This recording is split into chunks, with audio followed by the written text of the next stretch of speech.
In 2017, Donald Trump arrived in Beijing to grand ceremonies, military bands, and what Chinese media called a state visit plus. At that moment, the United States still stood at the center of the global order.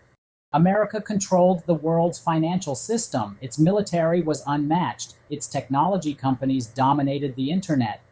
And China, despite its rapid rise, was still widely viewed as the world's factory, powerful but not yet equal.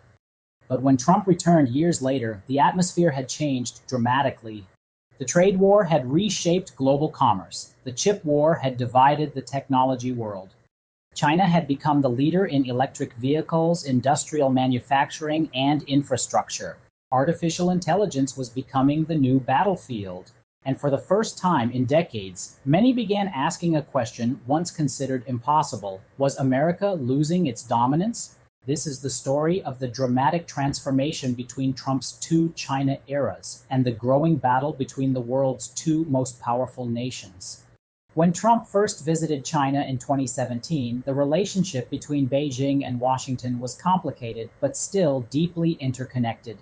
China depended heavily on exports to the United States. Chinese factories produced enormous quantities of goods for American consumers.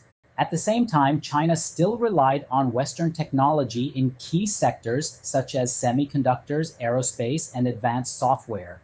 Back then, America's economy was still significantly larger in terms of nominal GDP. The dollar dominated global finance. Wall Street remained the center of global capital. Silicon Valley controlled the digital world. American giants like Apple, Google, Microsoft, Amazon, and Facebook were unrivaled. China had Tencent, Alibaba, and Huawei. But internationally, Chinese technology was still viewed as catching up rather than leading. Militarily, the United States also maintained overwhelming superiority. America possessed the world's strongest navy, hundreds of overseas military bases, unmatched aircraft carrier groups, stealth bombers, global strike capability. China, meanwhile, was rapidly modernizing, but still largely focused on regional defense. Yet beneath the surface, something historic was already happening. China was quietly building the foundation for long-term competition. In 2018, Trump launched what became the largest trade war in modern history. Tariffs hit hundreds of billions of dollars in Chinese goods. Washington accused Beijing of unfair trade practices, intellectual property theft, industrial subsidies, technology transfer pressure. But the trade war soon evolved into something much bigger. This was no longer just about trade. It became a struggle over who would dominate the future global economy. The United States realized China was no longer merely manufacturing cheap products. China was moving into artificial intelligence, semiconductors, aerospace, electric vehicles, telecommunications, quantum computing. The Huawei sanctions marked a turning point. America attempted to cut China off from advanced chips and critical technologies. Many in Washington believed China's technological rise could be stopped. Instead, the restrictions accelerated China's push toward self-reliance. Chinese companies began investing massively in domestic semiconductor production. Beijing poured enormous resources into industrial upgrading, and across China, a new national consensus emerged. China could no longer depend on the West for critical technology. Ironically, the trade war that aimed to slow China may have pushed China to innovate faster. One of the biggest changes between Trump's two eras was manufacturing power. In 2017, China was already the world's manufacturing center. But by the mid-2020s, China's industrial dominance had expanded to astonishing levels. China became the largest producer of steel ships, batteries, solar panels, electric vehicles, drones, consumer electronics. Entire industrial supply chains were concentrated inside China. No other country possessed manufacturing ecosystems at the same scale.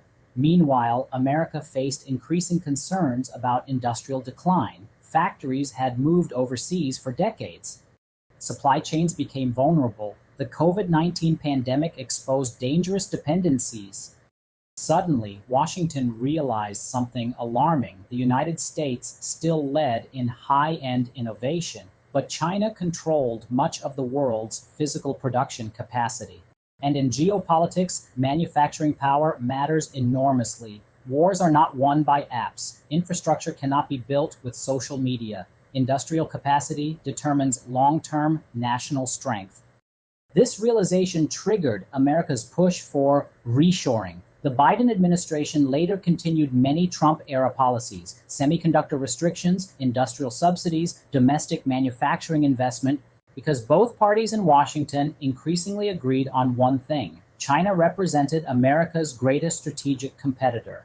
By the time Trump returned to the global stage again, artificial intelligence had become the new front line. The competition was no longer only about trade, it was about who would control the technologies of the future. The United States still maintained advantages in advanced chip design, operating systems, top-tier AI models, cutting-edge research. Companies like NVIDIA became strategically critical. Advanced semiconductors became the oil of the 21st century. Washington imposed strict export controls to prevent China from accessing the most advanced chips. But China adapted rapidly. Chinese firms developed alternative AI systems. Domestic chip production accelerated. State investment surged into research and development. At the same time, China possessed something America increasingly struggled with: scale.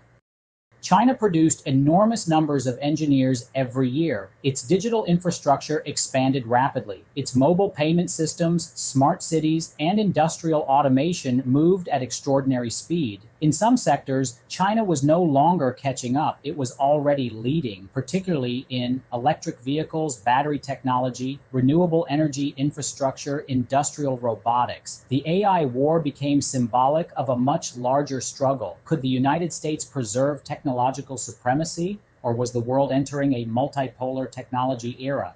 Military competition also intensified dramatically. In 2017, America's military dominance appeared unquestionable. But over the following years, China modernized at remarkable speed. The People's Liberation Army expanded. Naval production, missile systems, cyber warfare capabilities, satellite technology, hypersonic weapons. China's Navy became the world's largest by ship count. Its anti-ship missile systems challenged American carrier operations near China's coastline. The South China Sea became increasingly militarized. Taiwan emerged as the most dangerous flashpoint in the world. Washington increased military cooperation with allies, including Japan, South Korea, Australia, the Philippines. Meanwhile, China deepened strategic ties with Russia and expanded influence across the global South. Yet, despite rising tensions, both nations understood the risks. A direct military conflict between China and the United States would likely devastate the global economy. Both powers remained economically intertwined, even as strategic distrust deepened. This created a strange new reality. The world's two largest economies were simultaneously partners, rivals, and potential adversaries. During Trump's first China era, America still clearly led the international order, but over time, China expanded its global influence aggressively. Through the Belt and Road Initiative, China financed infrastructure projects across Asia, Africa, Latin America, the Middle East. Chinese investment reached ports, railways, energy grids, and telecommunications networks. At the same time, many countries grew frustrated with American sanctions, intervention policies, and financial dominance. China positioned itself as an alternative economic partner. BRICS expanded. Discussions about reducing dependence on the US dollar intensified. Global supply chains became increasingly divided. The Ukraine war further accelerated geopolitical fragmentation. Many nations refused to fully align with either Washington or Beijing. Instead, they attempted to benefit from both sides. For the first time since the Cold War, the world appeared to be moving away from unipolarity. America remained extraordinarily powerful, but China had become powerful enough to challenge the structure of the existing order, and that alone represented a historic shift. When Trump first came to China, the relationship still contained optimism. Competition existed, but cooperation remained dominant.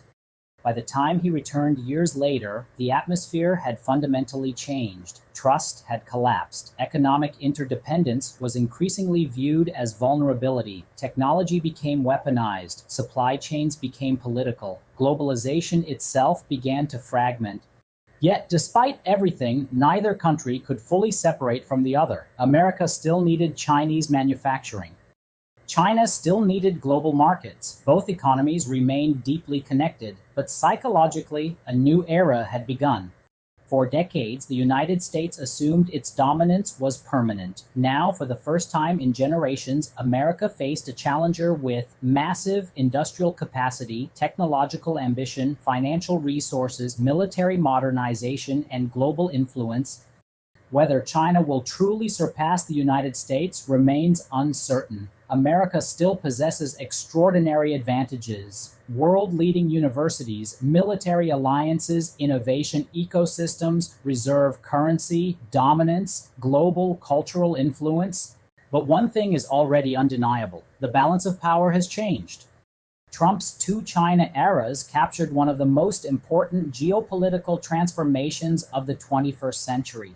A world once dominated by a single superpower is becoming a world defined by rivalry between two giants, and the outcome of that rivalry may shape the future of humanity itself. The next decade may determine who leads artificial intelligence, who controls global trade, whose currency dominates finance, and what kind of world order emerges in the future.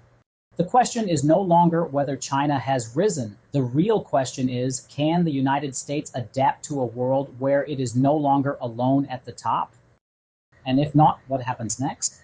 If you enjoyed this documentary, subscribe for more deep geopolitical analysis on China, the United States, global economics, military strategy, technology wars, and the future world order. Thanks for watching.